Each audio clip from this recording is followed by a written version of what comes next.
Theme parks are full of wild rides and magical attractions, but what about the ones that never made it? Across the world, there are so many ideas for amazing rides, themed areas and entire theme parks that went planned but never produced. In this video, I'm going to look at a selection of 10 attractions that never made it, and trust me, some of these would have been game changers. So we're going to start with a park that is known for attractions that didn't quite happen. Of course, that is Alton Towers. Now, they had Secret Weapon 1 and 2, the Pipeline Coaster, the Cross Valley Coaster. You know, many people know about those. But when I was researching this video, I came across another ride that, well, I'd never heard of. And that was apparently they were planning on a Vekoma booster bike. Now, it would have been in Gloomy Woods, so not far from the Curse at Alton Manor.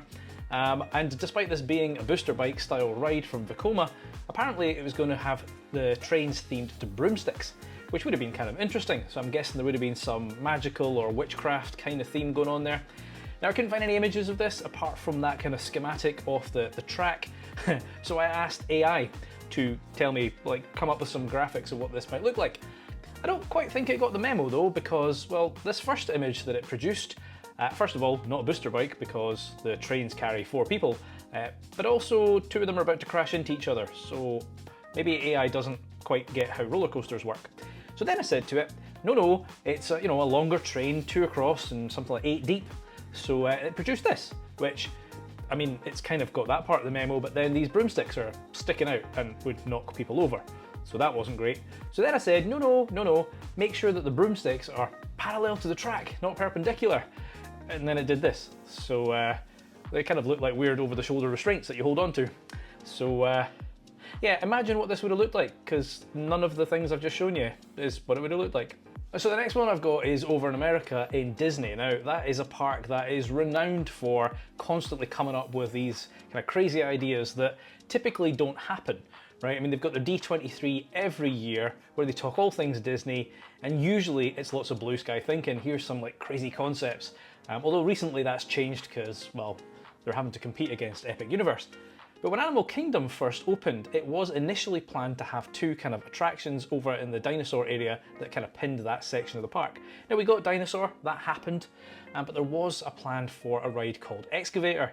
And this would have been a wooden coaster, which in Florida is quite rare. There aren't too many of them, mainly because of the climate, but you know, you can have wooden coasters in that climate, just the right type of wood. So this would have been a wooden coaster. It was supposed to be a kind of an ore mine that had been kind of shut down, and then some students had reactivated it or something, and they were getting out all these dinosaur fossils. Now, you would have went through, if you look at the concept art, you would have went through like dinosaur skeletons. There was kind of like mechanical skeleton dinosaurs at the end and stuff. So yeah, we could have had a wooden coaster in Disney, which, well, we still don't have. So yeah, that was another attraction for you. I head back over to the UK, and this one's probably fairly well known, to be honest, and that is in Blackpool. Now, they are a park that at the moment is teasing something new coming, and that kind of always gets people looking back at old ideas. And one of them that was floating around was in the early 2000s. Now, as we know, in 1994 they built the big one, which was at the time the tallest coaster anywhere in the world, and then laterally the tallest in the UK up until this year, when it was finally beaten by Hyperia. But a few years later, there was rumours of what was getting affectionately known as the bigger one. Now, the theory with this one was that it was going to be a launch coaster that actually left the park, so it would come out the park, across the road, and over the sea. Big giant top hat, and then all the way back into the station. Now, some people believe that this is what eventually became King de Ka, because a couple of years later, King de Ka happened. So maybe this was going to be King de Ka, and it just fell through. But there's also, if you look across the road from the Pleasure Beach, there are some kind of markings on the ground, which some believe are the kind of footers for this. There's also plenty of people who disagree with that. Personally, I'm not convinced, because if this did have that top hat element, it was supposed to be quite a bit further out, so I don't think that those would actually have been supports for this ride. But as I say, the park has kind of alluded to the fact that there's some new attraction coming. Doesn't mean it's a coaster, but they've also said that they plan to take the guest experience to unprecedented heights, which again gets people kind of speculating and thinking, is something like this coming back? So you never know. It hasn't happened yet, but maybe it will. A very strange one here, and this would have been very interesting and definitely would have changed the game in many ways. So over in America, in Vegas, there is the Strat. Right now, at the moment, the Strat has a number of attractions on the top of it. There's a shot tower on top. There is that kind of weird seesaw coaster thing that just slides and hangs you over the edge of the building. And for a period there was the kind of giant claw thing, which, if I'm not mistaken, is not currently in operation. Could be wrong, I'm pretty sure it's SBNO. But at one point there was a plan for this weird fish hook coaster. Now the idea came from Aerodynamics, a manufacturer that made many attractions, including the big one that we just talked about. A company that folded, and actually folded partly during this project. But they had this crazy idea of having this coaster that went 700 and odd foot up the Strat, and then came flying down the side of it, and then went up into a beyond vertical spike, hence the fish hook name. And that went up about 400 foot on the other side. It would do something crazy like 122 miles an hour. But this was there was a lot of pushback for this because people thought this is going to be far too noisy. So then it was reduced down to, where was it reduced down to? 510 foot, slowed down to 93 miles an hour, and the trains were going to be enclosed so that it kind of kept most of the screaming in. Now bear in mind that at that time, and actually even now, the highest coaster was around about the 400 mark. So if we had got the 700 or even the 500, then it would have been a very different game. And well, we know Falcon's Flight's happening next year at the 600 mark, so if this had happened, then maybe Falcon's Flight wouldn't, or maybe it would be even bigger still. But in any case, as I say, this did not come to fruition. In fact, Aerodynamics filed for bankruptcy during this project, so yeah, it's one of those that never got off the ground. Now coming back into the UK again, and this time going a little bit further down to Thorpe Park. Now there's a couple of images for a type of attraction that you don't often see in the UK, or certainly not in Merlin parks. You do see them, older ones, and certainly you see them in Blackpool, and that is a wooden coaster. Now for many years you could not find a wooden coaster in a Merlin park. Despite John Wardley famously constantly trying to get a Woody at Alton Towers, there was always pushback. Well, the public don't want them, they want steel coasters, wooden coasters are old-fashioned, etc, etc. We obviously did eventually get one with the Wicker Man in Alton Towers, but there's images here of a proposal for a wooden coaster in Thorpe Park. Now this was around about the time that Saw came, so this was one of the contenders for that area, so it's in the same neck of the woods. It was supposed to interact with their log flume, Logger's Leap. So I believe it was to go through the tunnel, and it was also to have a flyover and a flyby of the station, high-speed flyby for that.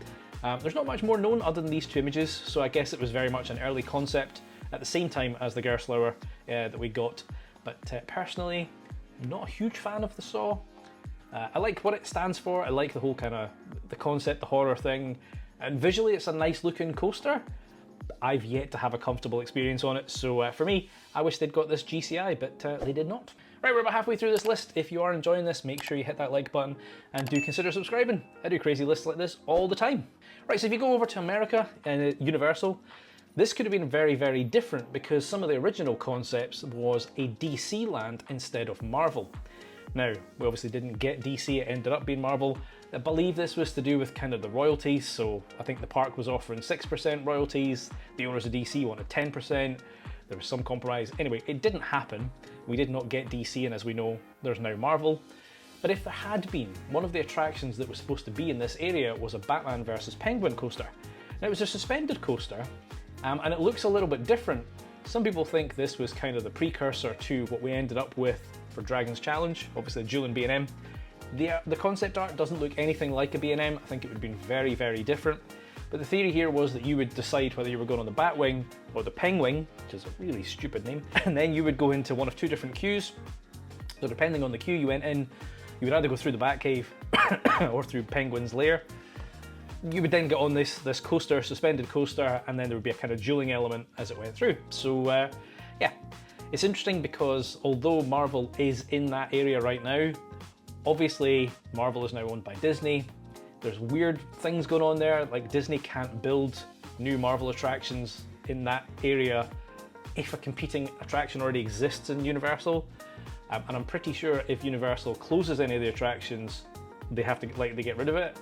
Which I'm not sure how that quite works, because I've got a sneaking suspicion that, you know, they're basically running these rides into the ground, because if they shut them for any renovation, then Disney goes, that ride's closed, we'll have the IP back.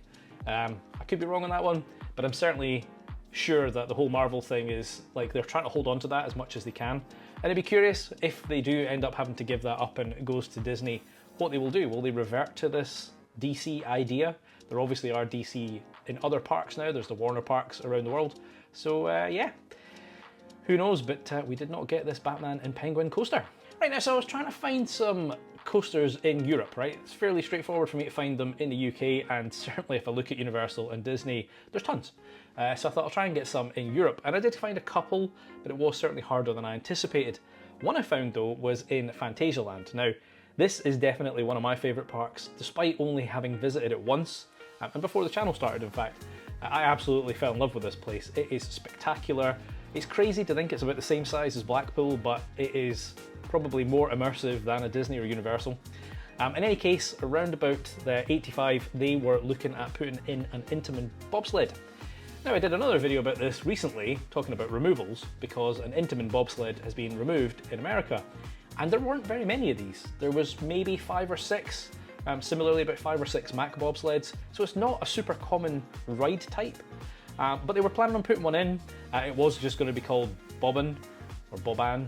I don't speak German very well, so apologies. It's going to get worse, don't worry, because it would have interacted with 2 of their rides. It would have interacted with their log flume, and here we go, Wild Wasserbahn, something like that.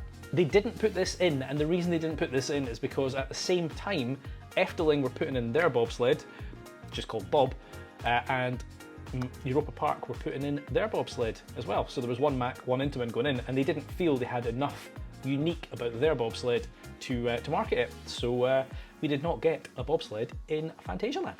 This next one's a little weird because it's not specifically in a park. There were 4 planned installations for this type of coaster, and we didn't get any of them. And that was a ride known as the Polercoaster. Now, it was a combination between US thrill rides and S&S worldwide. And the concept was these big giant towers, and the train would basically go up, and then it would kind of traverse down in a sort of erratic helix around the tower. Pretty sure there was some inversions in there as well. Now, as I say, this didn't happen. It was first shown off around 2011, and then it kind of disappeared for a bit, and then it came back again, but this time US thrill rides were working with Intamin instead of S&S. And again, nothing really happened. Then US thrill rides took Intamin to court because they claimed that they had stolen the idea and used it themselves. Now, there is a ride over in Dubai, the Dubai Hills Mall, called Storm Coaster, and they claimed that this was Intamin stealing the ride type and making it anyway.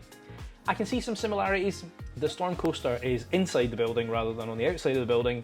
It's significantly shorter than the proposed Polercoaster, but it does have a kind of similar erratic kind of looping around the building style. So anyway, there was a bit of a legal battle there, and well, we didn't get any of the 4 Polercoasters that were planned. Now, over in Heide Park, they planned to build a Giga coaster. Now, it was supposed to be around about 330 foot tall, which at the time would have made it one of the biggest, if not the biggest coaster. And I believe they did get planning permission to construct this ride. It was supposed to be an Intamin attraction, and apart from the gigantic lift hill, a lot of it was quite low to the ground, so it would have been quite a forceful and intense ride. As I say, it did not happen, and Top Thrill Dragster did come along instead and was taller than the proposed Giga coaster. So I think at that point they were like, well, if we're no longer going to be the tallest, what is the point? So we did not get the Giga coaster in Heide Park. Now, over in Hersheypark, they had a rather unusual attraction known as Turbulence. Now, despite the images that I've found, it was supposed to be red, white and blue, you know, American colours and all that. It was, now if you look at it, it kind of looks not too dissimilar to an S&S free access coaster. It's not quite the same. So this apparently was the only coaster to have the track kind of perpendicular, and then the trains the right way up, although they did rotate. Now, this was supposed to be produced by Interactive Rides Incorporated. The park sued them because I think they initially proposed it was going to be a £2 million project, and then it ballooned to £3 million. So they sued them instead, and we did not get this attraction. So there is no Turbulence ride by Interactive Rides. That is a small selection of attractions that did not make it. There are many, many more. But if you want to know what is happening next year, take a look at this video over here where I show new rides coming in 2025. I'll see you over there.